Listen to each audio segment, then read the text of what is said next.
Hello and welcome to White Glove Reviews. In this video, we're going to be taking a look at the rOtring Tikky, I'm guessing I'm saying that right, Tikky 3-in-1 multi-pin. And if you've watched some of my videos before, you probably know I have a thing for multi-pins. And I'm kind of excited to check this one out. So let's open this up and take a look at it. Oops. So let's open this up. Ooh. Okay. So I've learned from past rOtring pins that we can just discard all the fancy stuff in the box. Okay. So this is kind of the lower end model, I guess. Because this is the rOtring Quattro pin, and this is all metal. This is a plastic barrel, and it's gravity fed like the other one. We got blue, red. Ooh, okay. So the little release here is on the side. So you got blue. This is the rOtring Tikky. Did I spell that right? Yeah, Tikky 3-in-1. Alright. So this release here on the side, it's not bad. I don't like it quite as much as the clip on the Quattro.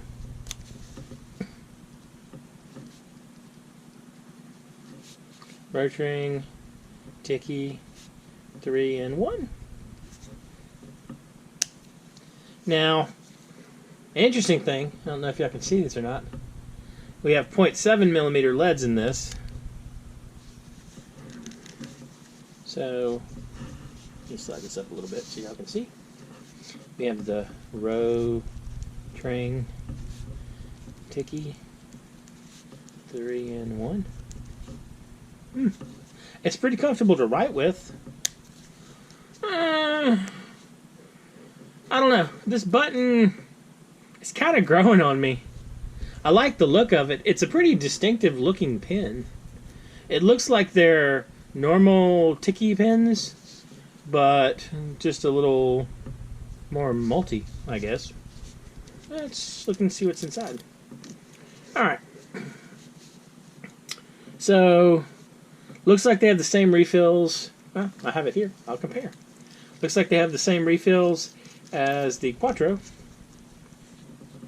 Just a little bit. A little bit. Actually, is that the same refill?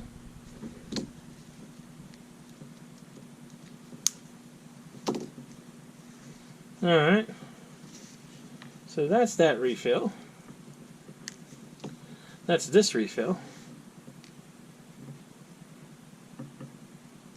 Okay.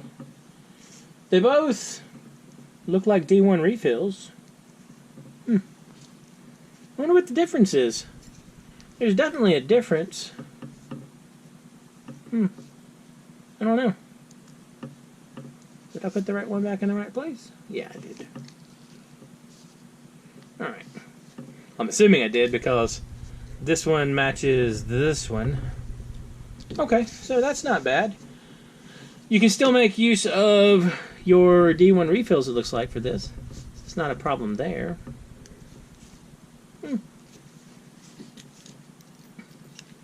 I like the feel of this. It's not a super heavy pen, but it feels like a substantial plastic pen. And I want to say this one ran maybe $20. And this one, well, this one obviously is more expensive. Ran about $40. So I mean, like, there is a cost difference, but this isn't a bad pen. I mean, it's kind of the button on the side. I feel like I want to like it, but I don't know if I do. So, and eraser. It still has the weak top again, and I mean, I don't know. I wish someone would address that, even if they don't. Like This multi-pen has a screw-off top, but it's also not a clicky top. This one is a twist, so maybe the different mechanism gives them more options when it comes to the eraser. Alright, so kind of a cool little pen. I don't feel terrible having gotten it. Have any of y'all tried it? Let me know what you think in the comments. If you've tried this, or if there's any other pen or multi-pen or anything else you think I should check out, let me know. And if you have enjoyed this video, please like and subscribe. And I hope y'all have an excellent day.